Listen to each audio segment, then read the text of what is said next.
But when you're doing projects, efficiency should be the last thing you think about. And the first thing you want to think about is effectiveness. Effectiveness first, and then efficiency. And the other thing that's important is that with projects, there's an implementation/execution step.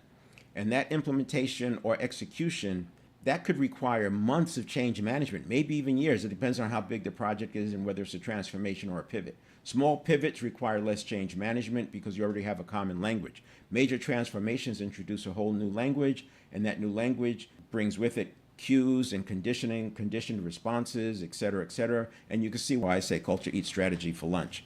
Now, the part of the transformation, as I'm saying, that's often overlooked because of habit and culture, they don't take us there. They don't take us to change management because we operate, and this is what I was saying earlier, people believe that 95% of what we do is done by habit. But when you look at their decision making, it doesn't align with that. For example, you can look at the projects that are put in place. We come up with the solution.